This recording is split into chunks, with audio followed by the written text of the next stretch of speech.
So the topic today is husbands, love your wives, and wives, reverence your husbands. And what we're hoping to do today is preach/teach. We have a few definitions, a few pointers, a few helpful tips. But our ultimate goal is to show husbands how to love their wives, and as Christ loved the church, and to show wives how to reverence and submit yourself to your husbands as the church did Christ. And all in all, this right here works hand in hand. It's neither hardship nor struggle. And so hopefully we can bring it out and throughout the lesson. Amen.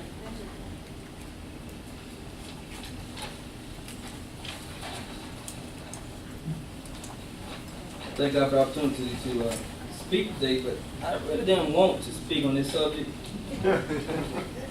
To be honest to you, because I hadn't spoken in a while, and so this is kind of a hard subject to tackle off the top, because sometimes there's tensions in some subjects. But our pastor, her wisdom, she knows best, and she won't let me squirm out of it. And she's not here today because I could have passed the boat to her. So I got to do what I got to do. Amen. Opening scripture is going to be, and we're going to start off with, of course, the husbands first. Opening scripture for the wives who are taking notes, please pass them on to your husbands who couldn't make it today. Opening scripture is going to be Ephesians 5:33.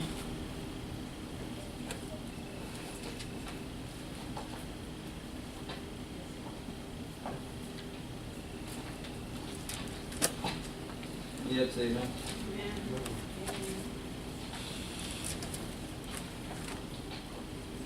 Ephesians 5:33 reads, "Nevertheless, let every one of you in particular so love his wife, even as himself, and the wife see that she reverence her husband." Amen. And the focus scripture for the men is going to be Ephesians 5:25.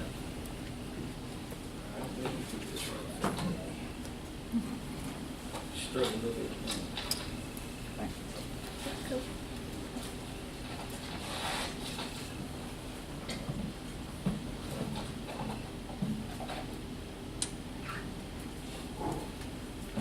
Some things in life I have learned to accept, and me sweating is one of them.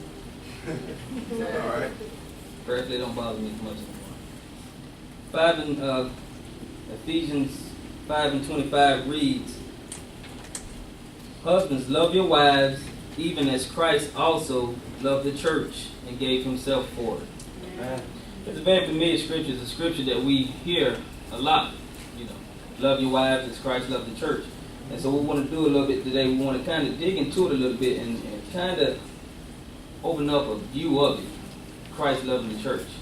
The definition of love is unselfish, loyal, and benevolent, concern for the good of another, strong affection for another, or the object of attachment, devotion, or admiration.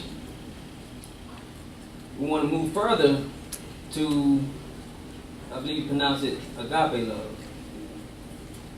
Because for Christ to give himself for the church, and for any man to be able to give himself to his wife, to love his wife, to give himself for his wife as Christ did the church, you had to have the highest of all loves, which would be called agape love. All right. And the definition for agape love is an unconditional love that is always giving and impossible to take or be a taker. It devotes total commitment to seek your highest best, no matter how anyone may respond. This form of love is totally selfless and does not change whether the love given is returned or not. It's a love that does not demand or hold on to rights, but has the good of the other at heart. And the writer went on to say, this is the love we need to work on in our marriage in order for our spouse to feel like he or she is married to Jesus. Amen. And so you see, when Christ gave himself for the church, it was a selfless act. It was an act motivated by the highest love. In the same way, men, that's how we have to love our wives. We have to have the highest love for them. We have to be selfless when giving our wives. And it went on to say that Christ he gave himself for the church. He died for the church. And we too, in a literal sense, if it come to it, then yes, we may have to die for our wives, but hopefully don't come to that. But in the spiritual sense, in the morality sense, yes, we have to die to our old selves for our wives. Meaning the things that we used to do and the people we used to hang out with, we can't do that anymore. We're dying to our old self, and after we've been saved, Christ makes us a new man, and so we got to let that transition in our heart take place. And this old selfish ways, because of course before you got married, it was you concerned about you, you always had the nicest clothes, nice shoes, nice cars. We have to let that mentality bypass us. Amen. As husbands loving our wives, we have to allow that me, myself attitude, we have to let that go. Because it's not about us anymore. Once we said I do, and we committed ourselves to the wife, as Christ committed himself to the church, then we have to let the old self die. The old part of us have to die. That's right. And so it's no more hanging out late at night, no more hanging out with the homeboys, coming home at 1 o'clock in the morning. Amen. That part of us have to die. We have a wife to be accountable to. And just, being honest brothers, if our wife hang out with the homegirl at 1 o'clock in the morning, we have an issue with it. And so we have to be accountable to our wives, and of course wives have to be accountable to their husband later on, but we have to let that old self die. We have to die to our old self for our wives, Christ did for the church. Amen. Ephesians 5:26 and 27, it reads, "Husbands, love your wives, even as Christ also loved the church, and gave himself for it," as we mentioned, "that he might sanctify and cleanse it with the washing of water by the word." And so we want to kind of dig here for a little bit. The sanctifying cleansing. What Christ wanted to do with the church, he wanted to present her without spot, without wrinkle, blameless. Present her perfect. And so everything he done when dying to himself or doing for the church, it was to do what? Build her up. Brothers, the same way, everything we do, whether it be going to work, paying bills, buying clothes, doing for the house, is to do what? To build our wives up. It's always to build our wives up, to present her spotless, without wrinkle. Is to be able, sometimes women come into the marriage not knowing everything that she might need to know. And we can't relay that to her with an iron fist, just to be honest. And so what we're doing, we die to our old self, we take on a new mindset, a loving mindset, agape love, and so we teach her, we show her, we spend time with her, and that's presenting her without spot or wrinkle. Same what Christ did for the church. He gave everything, every fiber in him, he gave for the church, and that's the same responsibility we have to have as husbands for our wives. Amen.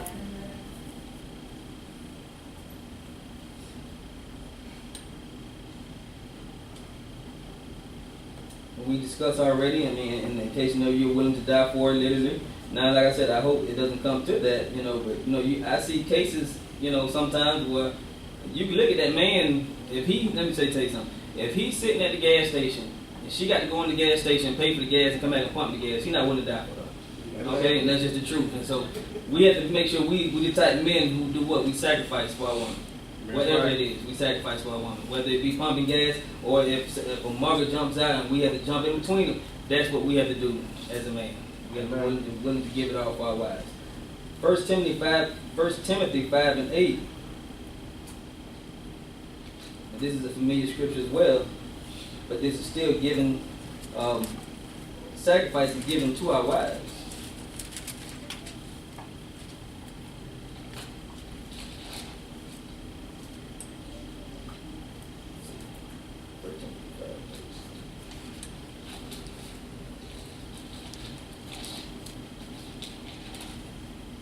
Timothy 5 and 8 says, "But if any provide not for his own, and especially for those of his own house, he have denied the faith and is worse than an infidel." We know an infidel is someone who has denied the faith.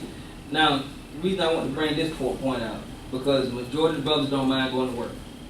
But we have to understand that providing is more than just going to work. Amen. And you have sometimes brothers who will go to work, like I said, and we will send our wife, and hopefully nobody here, but I'm just saying, you send your wife to the grocery store to buy groceries for the family with $25 in her pocket. That's not provided. And so we have to make sure that when we go into work and that we bring the money home, and even if we see that the money's not stretching far enough, and Brother Mike, I tip my hat to him because he's a great example of money not going further enough. Guess what he'll do? He'll find something else to do to try to stretch the money and make something else happen. And so as men, if we don't provide, it didn't say if we don't get a job, if we don't provide. If you see that your family is in lack, then you as a man, you have to find it within yourself.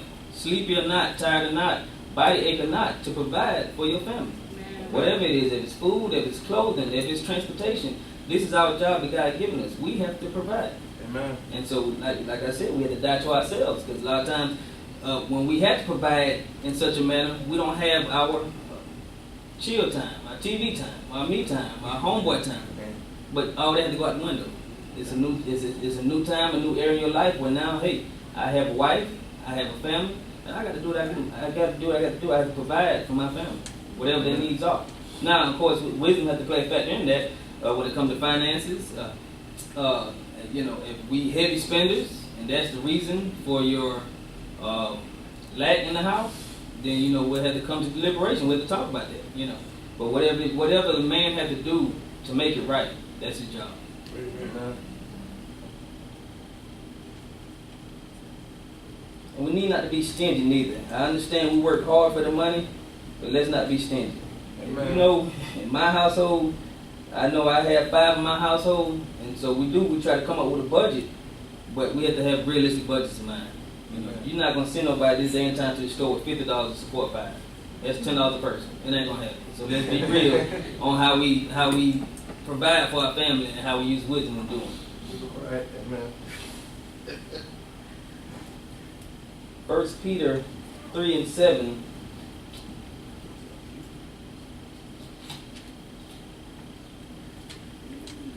First Peter 3:7 says, "Likewise, ye husbands, dwell with them according to knowledge, giving honor to the wife as unto the weaker vessel, and being heirs together of the grace of life, that your prayers be not hindered." And the last part of that we want to really focus on. A lot of times we can run in circles. We go to work, we provide, but because we're not doing well about our wives, our money is always short. We always struggling, and our prayers are not being answered. And so we have to understand that God, he said, when Peter wrote this, motivated by God, he said a mouthful here. He said, "Husbands, dwell with them according to knowledge." And so when you're dwelling with your wife according to knowledge, number one, we do need to know that the woman's weaker vessel. We need to know what makes a woman operate. We need to take time to learn about a woman. Women and men are different. Amen. And once we find the knowledge about how women operate, what makes her tick, which is of course going to be love, and how she thinks, how she wants to budget, or how she sees the need that the house needs to be budgeted. And this is a corresponding area where the husband and wife are going to correspond with each other. But once we take our mindset to the point to love kick in, to where we are worried about her needs. Amen. And how she operates, then we start dwelling them with knowledge. And as we dwell with them with knowledge, our actions will pick up to be able to please her needs. For lack of a better term, that makes sense to you. To be able to please her needs. And so that's what we need to do.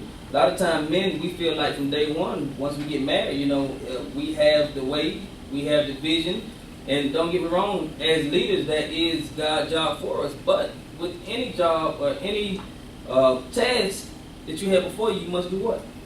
You must learn. Amen. You must educate yourself. And so, true enough, God give us wisdom. But there's plenty of material out here, especially the Bible, that tells us how and how not and how we need to, and we need to follow that. All right? Amen. Dwell with your wives with knowledge, so that your prayers won't be hindered. That's another main point. We don't want our prayers hindered as men, because when you have a family behind you, when you have your wife, we have too much at stake for our prayers to be hindered. And sometimes that happens because our selfish wants, or our selfish acts, or our quiet acts done behind your wife's back and thinking nobody sees, God always sees, and your prayers are hindered. And so as men, we have to understand that, once again, it's not about us anymore. Our responsibility becomes heavier once we're married and once we have the family behind us. And so what we have to do to make sure God can answer our prayers. It's a sad day when a man could work, but because he got holes in his pockets because of habits, or because of secret sins, or because of things he's doing behind his wife's back, and he could come home and his family could barely eat. It's a sad day because his prayers are being hindered. And so as men, we must understand the responsibility we have at hand. Being a man is more than just a title, something that we can walk with in pride. Being a man, it's responsibilities behind it. And once we are aware of the responsibilities that we have, we need to make sure that we allow God to guide us, and that we're really doing what we need to do, seen or unseen, to make sure God can answer prayers for our families.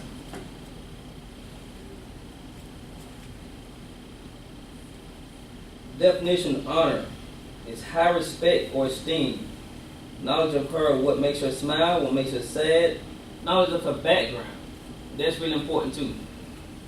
when you're dwelling with your wives with knowledge, sometimes our wives may come from a different background. Sometimes they may come from a broken home. Sometimes they may come home from a home without a mother or father. And so yes, as people, sometimes we have areas that we are weaker in, or our emotions may be a roller coaster in. And sometimes as wives, they may have an area like that. And so as men, we have to find a part of us to where we can pray, and God can take us to an area of where we can use wisdom and we can look upon our wives, an area of sensitivity, and to where we could cater to whatever she may lack. So when we're dealing with them with knowledge, we have to be able to see, okay, well, my wife, she's lacking this area. And then God will show you in her background, well, this happened, or that happened, or dad wasn't there. And so now you, as a husband, it's your responsibility to do what? You got to fill that void. That becomes your job. You have to fill that void. It's giving yourself for your wife. That's what they're doing. So sometimes, like me, I'm not a real sensitive guy, okay? And so, by understanding, my wife may have needs. And so, now I have to get for myself. I have to put myself in the back burner, and I got to become mushy. That's my job as a man. That's what I got to do. If that's what I got to do, though, to dwell my wife with knowledge and to make her happy and to get the love across, that's what I have to do.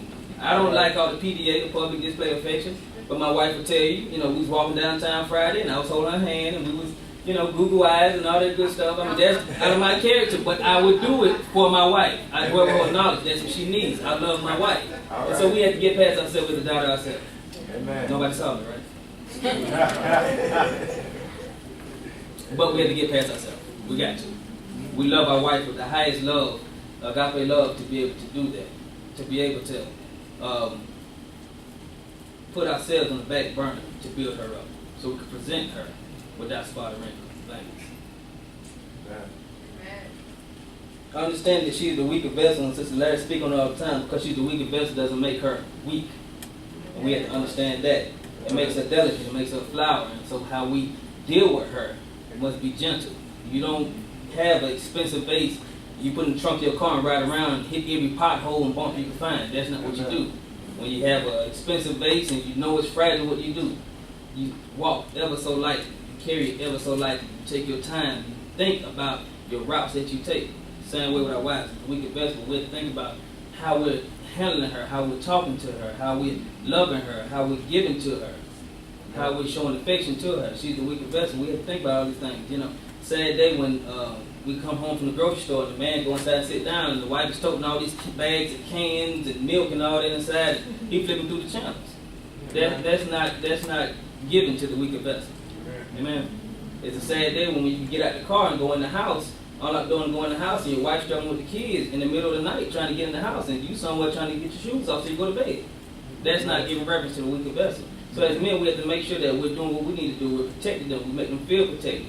We let them know that, hey, I am the strong man. If anybody come in this house, they have to come through who? Me. Amen. We give her reference as the weaker vessel. But that's not, like I said, that's not an area to where she's weaker, or that we're making her feel beneath us, we're trampling on her, we're not telling her to go sit down, I got this. No, it's not that. And see, one thing we have to understand, with love and reverence, it's a state of mind. It's a state of mind that we take on, that God has us to take on. And so, it's not a factor of we treating her like a weaker, but we're treating her more so a delicate flower. If we practice that, treating her as a delicate rose or a delicate flower, and making sure that she has what she needs, and making sure when I talk to her, that I'm not talking at her, but I'm talking with her. And we make sure that we checking out, going across our checklist to make her feel her worth. Now we're treating her like a delicate vessel, okay, a weaker vessel.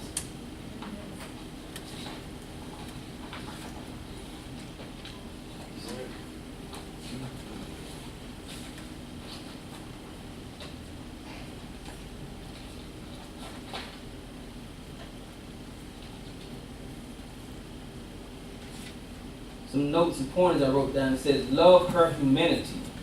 Be tender to your wife. Be tender to your wife's failures. She needs to know that you love her even in shortcomings. A loving husband sees his wife as God's gift to him even if she's not perfect. Love her mind. Have intellectual conversations with her.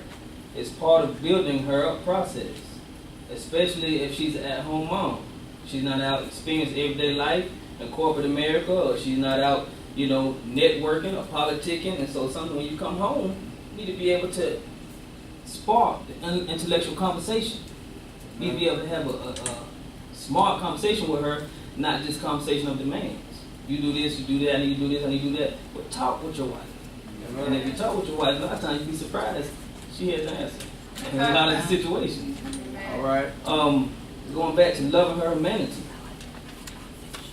Love the fact that your wife is tender and that she's a lady, not a brute.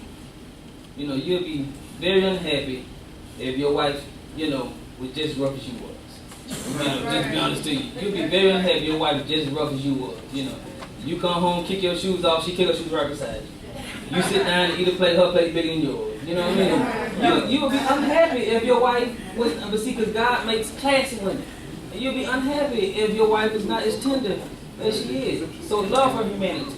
You know, pamper that humanity. She want to get her nails done? Gotta get her nails done. Women don't want to walk around bald-headed nails all the time. You okay with it because you don't want to spend $10, $15. Love her humanity. Treat her tender.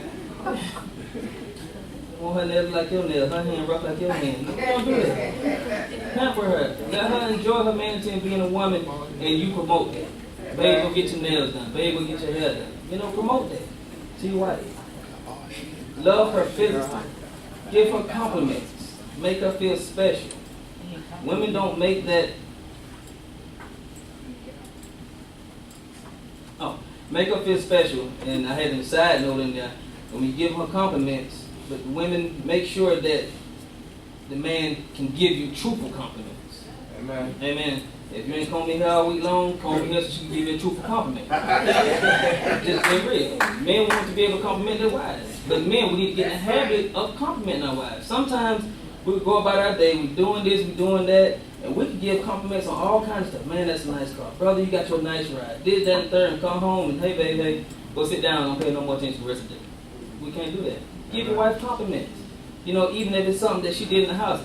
Tink has picked up this thing with the green finger, and she has plants in the living room. She has plants outside, and so I engage in that. When I come home, we in the yard, or we may go to the store and buy fertilizer, and babe, it looks nice. Give her compliments, truthful compliments. Don't pacify her. Amen. Women know they've been pacified, folks. Give her truthful compliments, you know, and appreciate what she does for you. Amen. Appreciate your wife. Proverbs 31, 27, 29.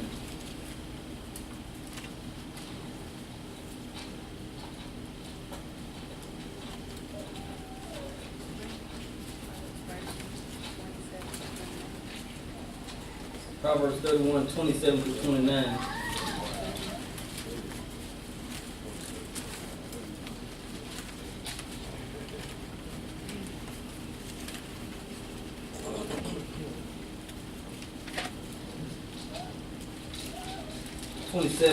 Through 29. She looketh well to the ways of her household, and eateth not the bread of idleness. Her children arise up and call her blessed, her husband also, and he praiseth her. Many daughters have done virtuously, but thou excellent them all. Now, from the 29th verse, I'm going to read from New Living. It says, there are many virtuous and capable women in the world, but you surpass them all. Compliment your wife. Appreciate her. Whether we believe it or not, and I'm quite sure, I think a lot of the brothers in here has found out that holding on to children ain't easy. That's the truth. Amen. And so you compliment her, you know, appreciate her, appreciate what she's doing for the children, what she's doing for the house, appreciate what she's doing for you. Don't take it lightly. Don't say, no, this is your duty, you know, this is what you're supposed to be doing, but appreciate your wife. Generally appreciate her. Everything my wife does, because I know I have long hours. I work, you know, 15, 16 hours a day sometimes. And so my wife, from the time the kids get up to the time they go to bed, breakfast, lunch, dinner, whatever it needs, and she's there. And I tell her, babe, I appreciate you all. I tell her all the time, I appreciate you. Because I know how my schedule is. I know I'm gone the majority of the day. And it takes a lot to be a trucker's wife, to be honest with you. And so I tell her all the time, I appreciate you. Appreciate your wife. You got to appreciate your wife. To make her feel as if her job is necessary. To make her feel that her job is important. Because what happens when a wife gets unhappy in her doings? Then she stop doing it. Or she do it grudgingly. Or she do a half-done job. You got macaroni and cheese, no cheese. That's your fault. Did you appreciate her? And so appreciate your wives. Appreciate what she does for you.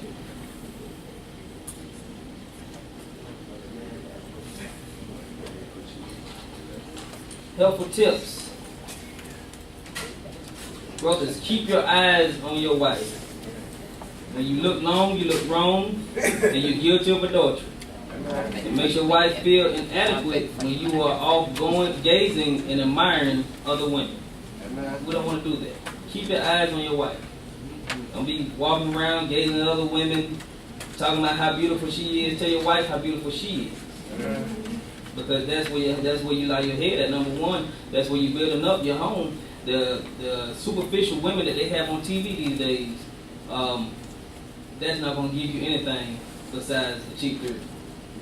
Your wife and your house and what you're investing in and building in, that's what really matters. And so keep your eyes on your wife. Tell her how beautiful she is.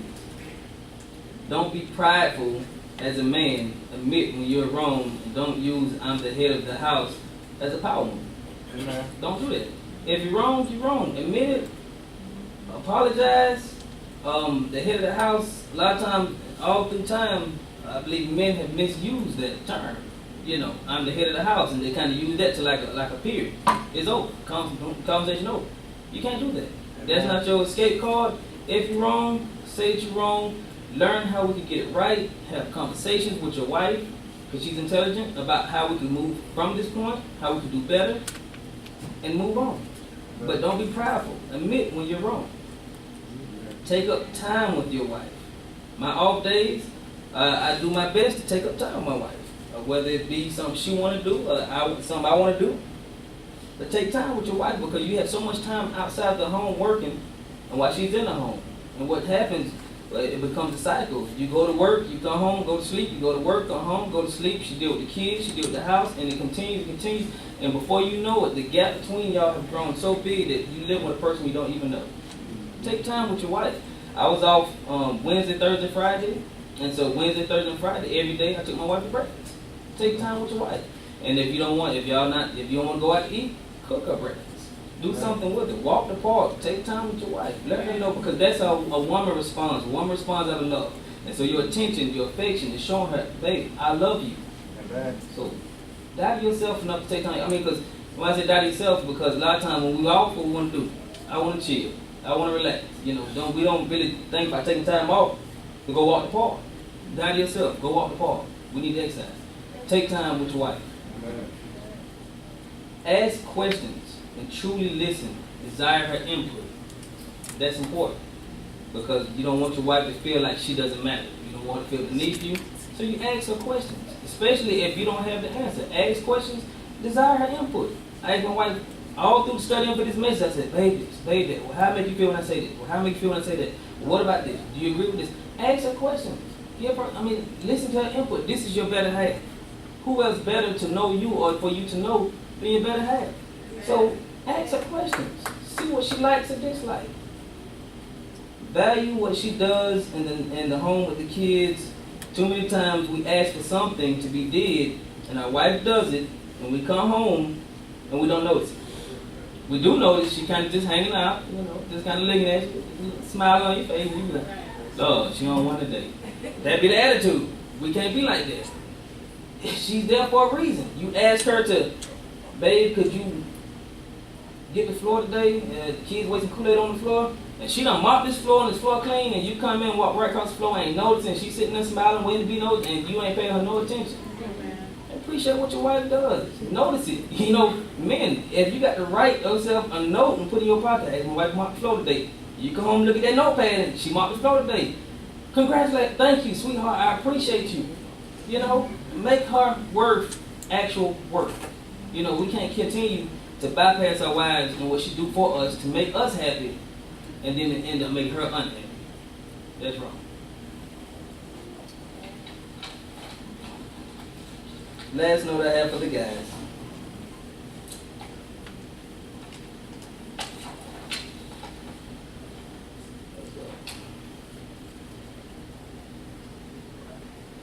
Be spiritual leaders. Love your wife enough to make sure that you, her, and the children are grounded in God. Love her enough to heaven. Turn to Joshua 24:14 and 15, and many of us could quote this, I'm sure. If anybody quote it, quote off the top of your head. As for me and my house, we will serve the Lord. So be spiritual leaders. Be spiritual leaders. Command your house. And wives, if you do live with an unsaved husband, then you go to God. He will teach you how to still command your house without stepping on him. But brothers, we need to command our house. We need to make sure that our children are obedient to God. Help our wives be obedient by God, by our example. Be obedient to God by our example, by us having Bible study, by us making Wednesday night Bible study, making church, being on time, making Sunday school. We need to do what we need to do to make sure that our lives are in order, so our house can be in order, our wives can be grounded, our kids can be grounded, so we can make heaven together. Amen. You can't be unevenly yoked, you slacking on your spiritual aspect, and she slacking, and now the only thing you have is a lot of clash and confusion in the house. Men, you have to take your place. To reverence. Definition of reverence. Honor or respect, felt or shown, profound, adoring, respect. Definition of respect. A feeling of deep admiration for someone or something. The focus scripture for reverence is going to be Ephesians 5:22 through 24.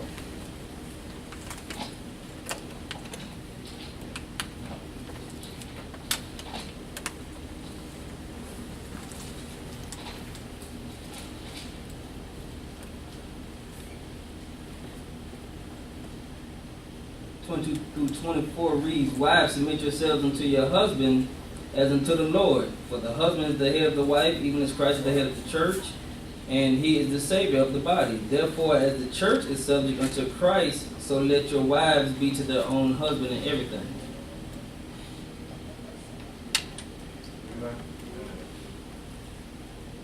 In the same way, the church submits itself to Christ by following his lead, believing in his plan, respecting him as the head, wives must do for your husbands. But this in itself is a form of agape love, because without that, it'd be impossible for you to be able to believe in your husband's plan, for you to be able to follow his plan. You have to love him enough to reverence and respect him. You have to love God enough to respect him and follow his word. Amen. And so when you follow God's plan, the same way that Christ gave himself for the church done what it took for Christ, whatever Christ asked. The church followed Christ's leadership. And so as husband and wife, we must be the same way. Husbands, we're giving ourselves for our wives. Wives, we're submitting to our husband's leadership. And we're following his plan. And prayerfully, we have saved husbands to where there is no strife or hardship in following his plan.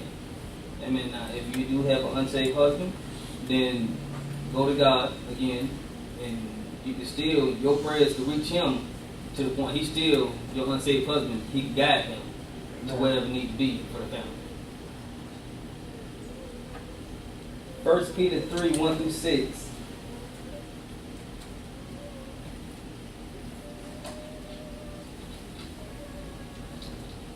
It says, likewise, ye wives, be in subjection to your own husband, that if any obey not the word, they also may without the word be won by the conversation of the wives. So we'll start right there and focus on that point, what we just said.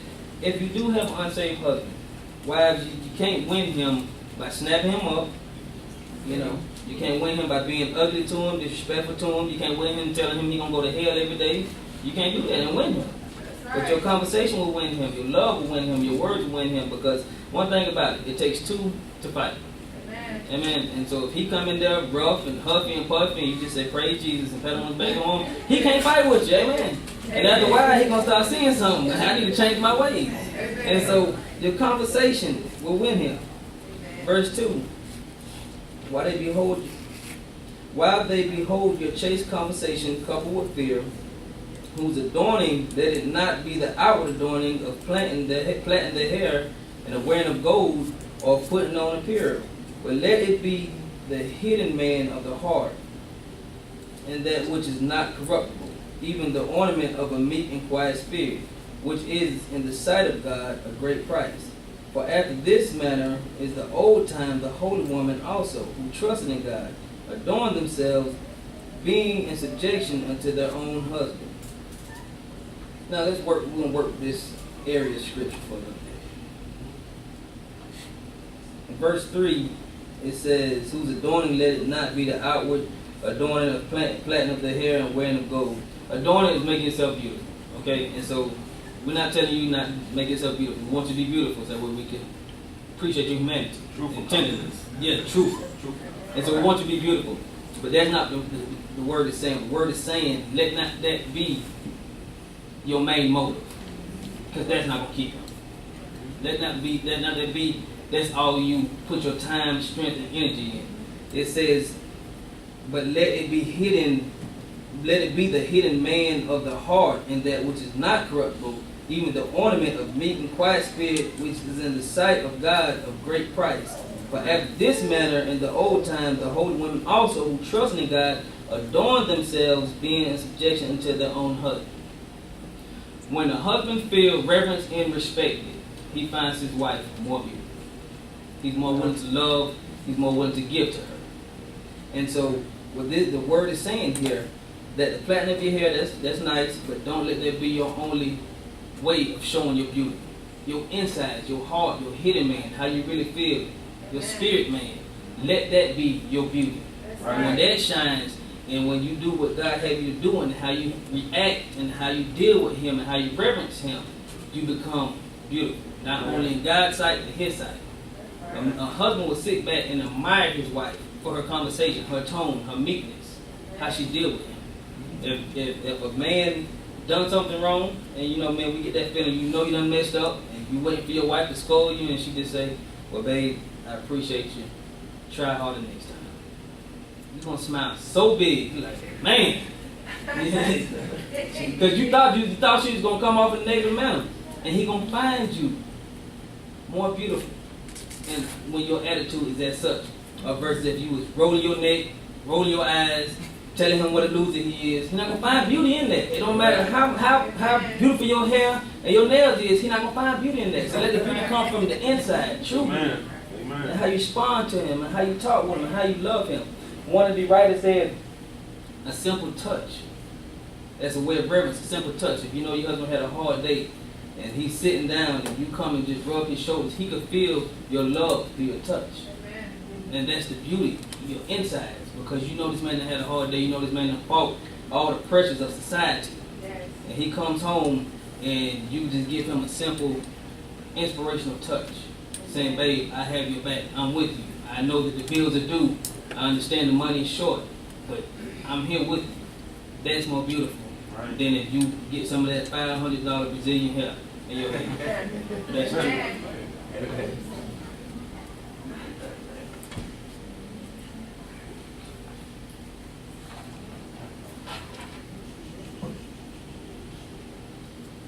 It says respect is a verb and a noun. It's an action and an attitude. If you are willing to respect your husband by thought, by word, and deed, you will be more willing to give the love and affection you need. And so what we're saying here, men throughout history, and still are, have misused the word respect. They used to put their wife beneath them, and that is not the intent. As I was reading, doing my study, they said when you talk about being subject or respect or reverencing your husband, a lot of wives cringe at that because of that fact, how men have misused the word respect and misused the leadership. Amen. And so when I was reading, the angle we want to come from was to understand that being submissive or respect or reverence is not a weak place, but it's a mindset of how you can build your husband up, and how you can show him that you have his back, and you can show him love through your reverence and respect for him. And so that's the avenue that men, we have to understand, that her submissiveness and her respect and her reverence is not a weakness. It's not a time for us to step on her, not a time to make her a footstool, but that's God's will for her. But it's ultimately to show you love, the perfect love. The same love that Christ showed the church showed that to Christ. And that's the love that God wants to get across to each other as husband and wife. We do it through love and showing our wife love, because that's what they need. They do it through reverence. They showing their love through reverence and respect, because that's what a husband needs. Proverbs 14:1. I want to talk about, because let me back up and backtrack. The definition of respect, the description of respect, it says you can respect your husband in thought, word, and deed. And so in thought, Proverbs 14:1.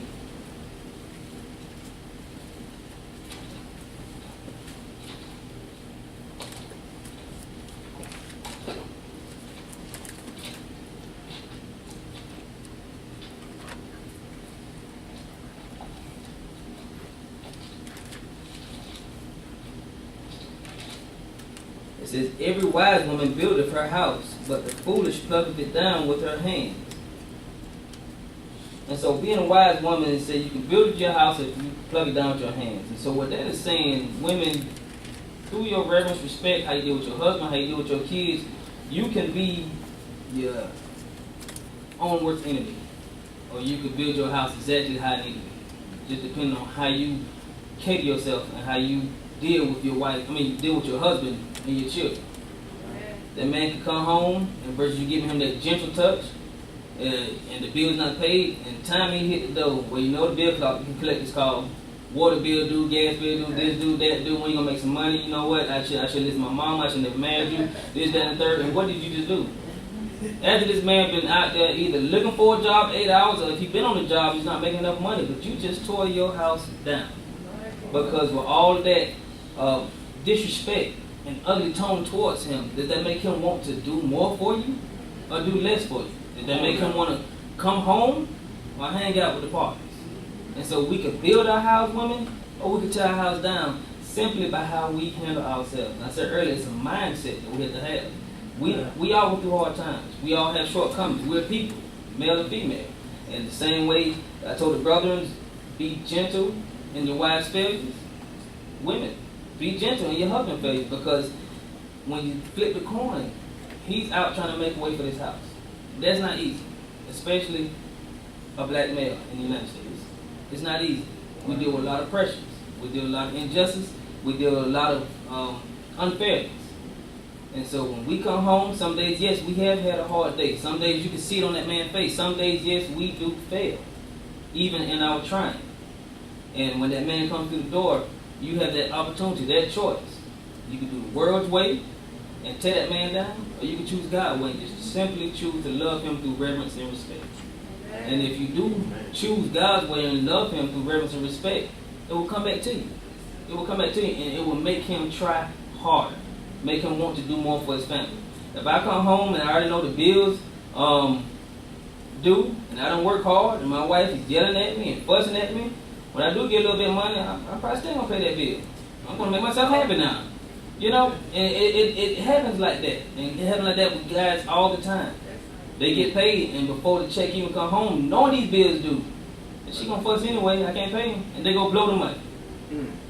But if he had the reverence and respect that he had to uplift him and say, babe, I understand you tried. I understand you're trying. He will be more apt to do for that house. And so let's build our houses up, not tear them down.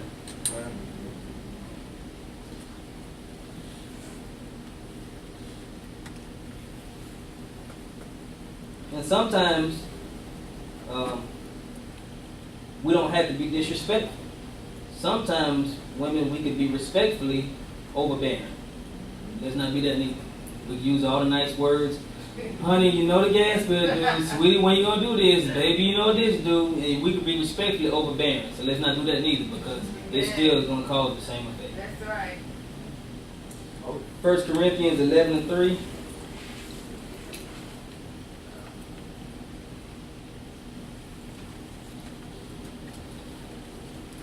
While we're turning there, I had another note, and it says, believe in him and his plan of direction for your home. After all, that's his job given to him by God.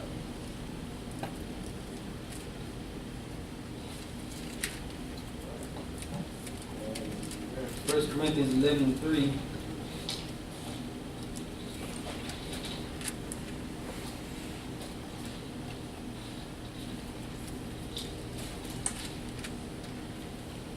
says, "But I would have you know that the head of every man is Christ, and the head of woman is the man, and the head of Christ is God." And so, if you have a saved husband, and you know he is doing what he has to do, his life is directed by God, he's going to God, ladies, it takes patience, it takes love. Follow his plan. Amen. Because he's going to God, so he's getting it from God. You rebel against him, you be rebelling against God. Am I saying, ladies, not to input? I'm not saying not to input. Amen. Ladies, we can input to do it what? Respectfully. Reverence him. Amen. But if you know this man is saved, then follow his plan. And as we spoke earlier, if you know he's not saved, then you still can go to God. You still go to his head. Amen. And God is an impossible God. And so just because your husband say no, if you go to God and say yes, guess what? Amen. You still get it without disrespecting him, without making him feel belittled, but you still get what you need for that house. Right. And so, saved or not saved, we still doing what? We following God's plan. We following his plan. Amen. I'm not saying, ladies, follow him off the cliff. If he's going off the cliff, let him go. You just follow partner behind. When he fall, you go get help. Amen. We reverence our husband indeed. Titus 2:2-5.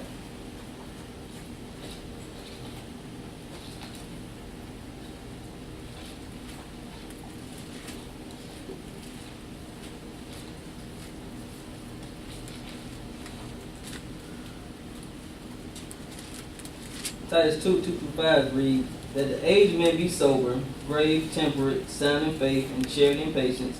The aged women likewise, that they be in behavior as becometh holiness, not false accusers, not given to much wine, teachers of good things, that they may teach the young women to be sober to their husbands, to love their children, to be discreet, chaste, keepers at home, good, obedient to their own husbands, that the word of God be not blasphemed." And so, this is God's plan. When we decide to be disobedient to God's word, we make it false. And so, when we're doing what we have to, ladies, in the home for our husband, reverence, respect them, doing what God commanded, then we make his word to be what? True. We can make his word untrue on a daily basis by treating our husbands wrong. And so we make sure that we treat them with reverence and respect, because ultimately, we want to please God. Amen. And so when we reverence, when we respect, when we're doing it God's way, you never saw, we shouldn't see, but you never seen where the church disrespected Jesus. That's right. There's no way. And so as Jesus gave himself for the church submitted itself to Jesus, we need to be the same. Make God's word true by our actions and how we deal with our husbands.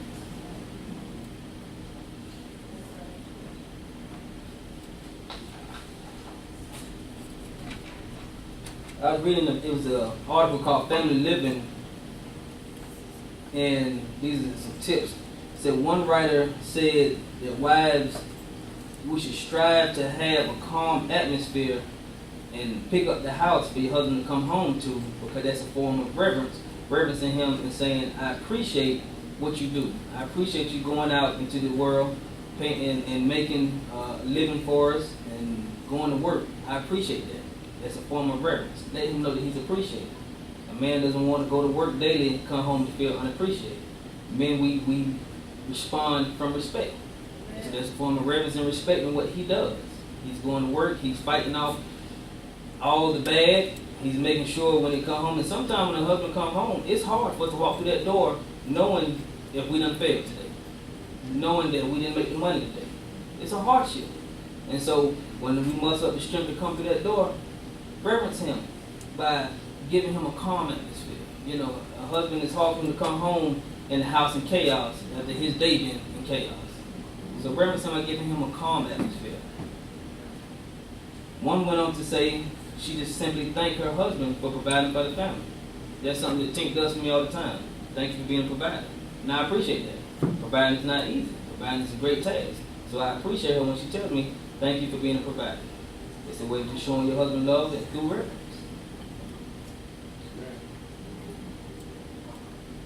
Proverbs 31 speaks about the virtuous woman, and I hadn't really took time before studying this lesson to really read about the virtuous woman.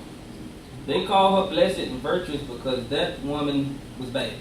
You hear me? She did what she had to do. She made food, sure food's on the table, clothes on back. That woman was a hustler. She was a virtuous woman. And she was not lazy though. And 31:27 says she looked well to the ways of her household and eateth not the bread of idleness. She wasn't a lazy woman. She made sure that the job got done. And she did it from reverence for her house, for her family, for her husband. And so make sure that through our dealings, our doings, how we keep in house, how we doing for our husband, that we represent him. And when I say doing for our husband, once again, we're not talking about footstool, but for example, I be trying to do a little dieting and whatnot. And so since she goes out and she buys my fruit for me to take to work, and I like tuna fish, and so she buys tuna fish, and makes tuna fish for me when I go to work. And so she's providing for me through reverence. Amen. And she shows me love, and I greatly appreciate it, because if she does not do that, then every day I'm on the road, I had to eat fast food and junk food and this, that, and third. And before you know it, I'm 45 years old and left under kids because I had a heart attack somewhere. Amen. And that's the truth of the matter. And so you reverence your husband by doing for him as such. I try to eat healthy, and so she says, okay, babe, what do you need? Reverence your husband in your doings and your dealings. Be not slothful. Don't get me wrong, we all have down days. We all have down days. So if you have a down day, husband, you come home and the house is in a wreck, she had a down day, we understand that. But if you come home and 30 days out of the month, the house is in a wreck, we don't understand that. You're not reverencing your husband, okay? And so keep house. Reverence your husband and how you keep house and how you do for him, okay? Reverencing him and listening to him. Listen to his needs. I had an incident where we was cleaning out the drawers in the closets, and I was throwing clothes away, and lo and behold, I threw all my old clothes, old holy clothes, and we got 7 days in a week. I had 5 pairs of undergarments. And so I said, babe, might have to wash twice a week. Well, she reverenced me. She went to Walmart and got me some undergarments. Reverence your husband. Listen to him and his needs, and help meet his needs. Amen. Everything the virgin woman did was to build up her home and make sure that the needs was met.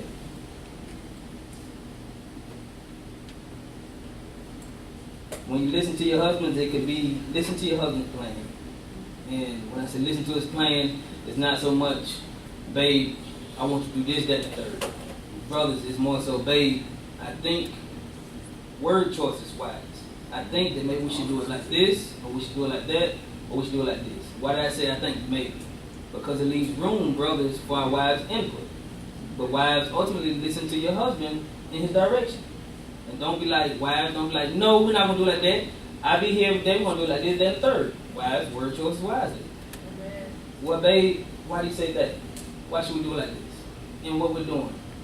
I'm showing love, she's showing reverence, and we're coming to a happy meeting. And so, but listen to his plan, whether it be for the house, where we budget, maybe laundry days. He may say we need to do laundry on Saturday because he know Sunday through Friday he need a particular outfit to wear to work. And so he need that laundry did on Saturday. And you said, well, Saturday that's my hair day, so no, I'm going to do it on Thursday. And then come Friday, he don't have what he need. But he tried to tell you. So while I listen to him in his needs and reverence him in that aspect. Now, if you see that on Thursday that something's going on, then what? And the way you can't do laundry day when he maybe need it, then you find a medium. That's one thing. When Christ did on church, he was never forceful. When the church was submitting to Christ, it was never out of attitude. They came to a medium, a happy medium. Christ said, okay, I need this. The church said, okay, I comply. And if it was a bump in the road, then we figure it out. It's never a power struggle. That's what we have to make sure. It's never a power struggle. Yeah, so many families end up in divorce for the simple fact they don't understand love and reverence. It becomes a power struggle. So make sure it's not a power struggle.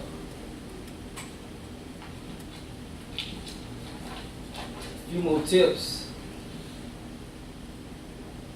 Women, accept that you married an imperfect man. Amen. We are imperfect. We are not going to get it right all the time. We might not get it right 50% of the time. We tried 100% though. You married an unperfect man. We tried. Trust that God will work it out for you though. Romans 8:28. All things, we'll turn to it. Romans 8:28.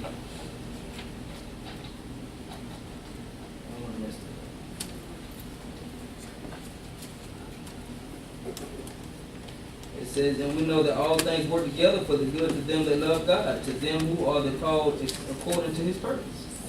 And so if you know that he's trying and he done followed God's way, and I may have made a mistake, know that God can turn it around. God can make that mistake to good. And so women know that he's not perfect.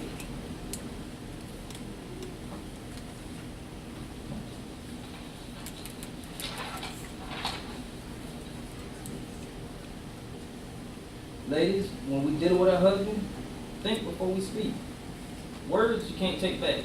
A husband, he deals in respect. Respect is when you show him respect, you show him love. And so if he says something that you don't disagree and you say, boy, you just dumb as you want to be. Guess what? You just lost him. You just lost him. So listen, even if it wasn't meant in malice, we must think before we speak. One writer said, consider the 3 T's. Text, what you will say. Time, when you say it. Tone, how you express it. So them a few helpful tips. Intellectually, men like to solve problems or fix things. So instead of saying, this garage is a mess, clean up your stuff, ask, babe, can you figure out a storage solution for this garage? Beware of body language. You can communicate disrespect by rolling your eyes, crossing your arms, slamming doors.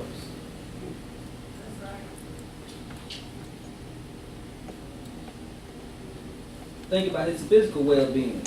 It's hot outside. We know we in the 90s. Your husband's outside working on the dock. Give him some water. Give him some Gatorade. Make sure you have to take work with him. You had to get a phone call. He done fell out on the dock because he's dehydrated. Think about his well-being. The key is to follow God's plan.